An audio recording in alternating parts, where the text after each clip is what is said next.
Welcome to the 21st Century Reformation Hour. I'm Herman Otten, the pastor of Trinity Lutheran Church, New Haven, and the editor of Christian News. We've just completed mailing or emailing, whatever they call it, to the printer in Washington, the latest edition of Christian News. It's dated February 28, 2011. Our lead story this week pertains to the Christ of the Gospels. Now that was a harmony of the Gospels written by Dr. William Beck, published by CPH in 1959. I have one of the first copies that was ever printed of this book.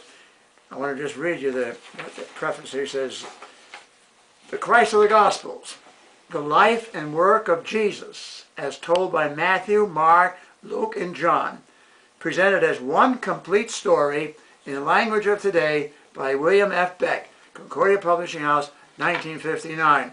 I can just still remember when Dr. Beck came up to me. He was all thrilled. CPH published his harmony. And here's what he wrote in the copy. He says, "Herman Otten, this day the voice of battle, the next the victor's song. His eyes are on you, William F. Beck." Now that's almost 50 years ago. Anyway, it's been out of print for some time. CPH has a policy of not now promoting anything by Dr. William Beck. So we have roused it. I've used this now for many, many years. During the Lenten season, it's the best harmony of the Gospels. You know, you read it week after week during the Lenten season, as you, that's what the pastors do. Then the other stories here, I have here, who was the greatest American president? And Doug Phillips, president of Vision Forum, he makes a great case for George Washington being the greatest American president. Over here, the Roman Catholic Church today, Pope John Paul the Great. Now they're going to make a saint out of him, beatifying a universalist and evolutionist.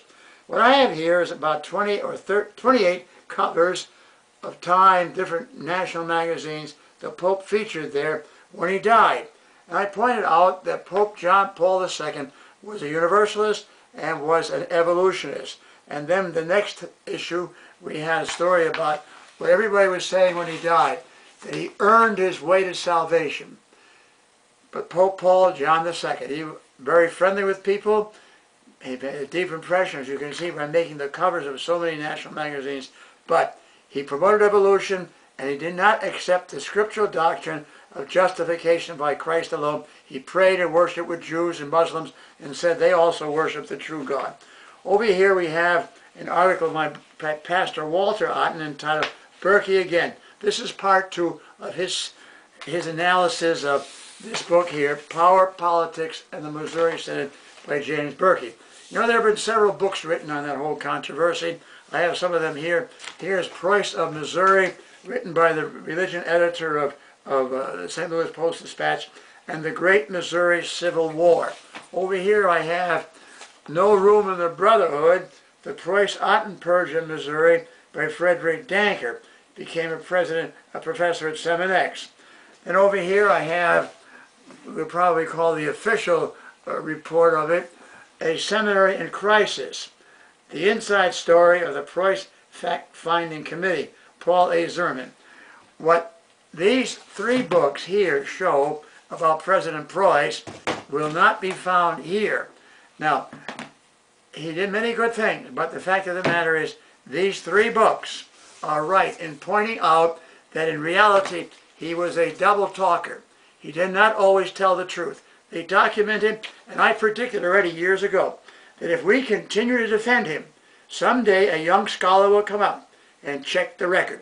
That young scholar did come up with it. He was here in my files for about a 2-week period, several days each week. Then he went through the files and he found some devastating letters and so on to show how these men, they were not always telling the truth. He photographed some of the letters in his book. Over here I have Family Shield reports Thrivent will not support any pro-life program. Here's how it begins. Thrivent Financial currently has a policy that they will not support any pro-life program or anything to do with biblical principles related to sexuality. This is, according to them, too controversial.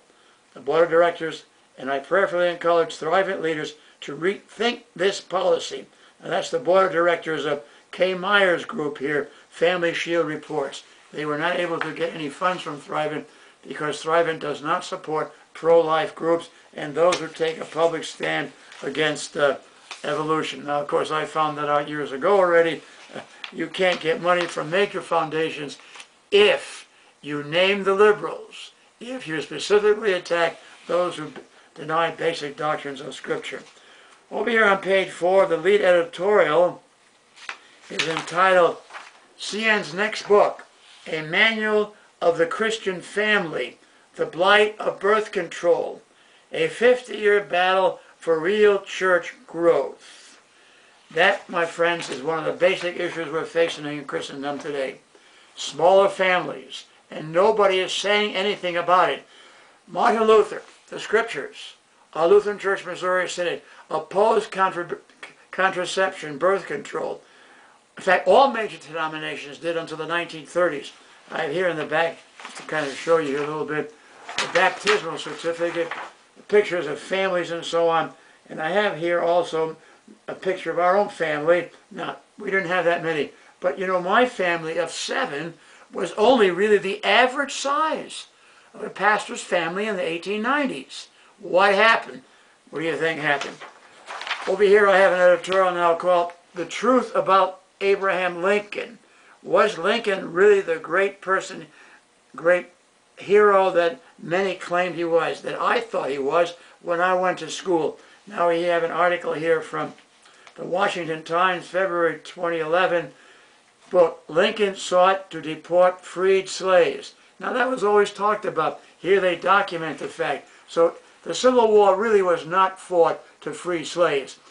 The Washington Times now makes that quite clear. And C.F.W. Walther said the same thing. Over here, crucifying China's Christians. What's happening today to the Christians in China? The fact of the matter is they are being persecuted.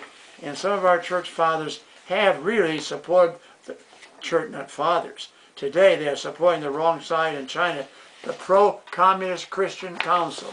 Over here, how Satan took down the first preacher, God the pastor's wife. A wonderful article to show what's happening to our pastors' wives. So why so many of them get discouraged and why pastors' wives should be treated fairly. Over here, kind of startling article, Jew says spread of Christianity, best hope for of Africa. Can you imagine that here in the Washington Times, a Jew saying, really, the best hope for Africa is the spread of Christianity. And he talks about the value of traveling all over the place. Well, I see there are many other things here. The U.S. versus Egyptian people. Excellent article on what's going on today in Egypt, the turmoil there and so on. Over here, God science, not wholly exclusive, astronomer says. And there we have again what the Bible really teaches about modern science. Well, we can go on and on, but the trouble is the time is running out with you. So may God grant all of you a good day, and I hope you will read the articles that I pointed out to you in Christian News. See you next week. God be with you.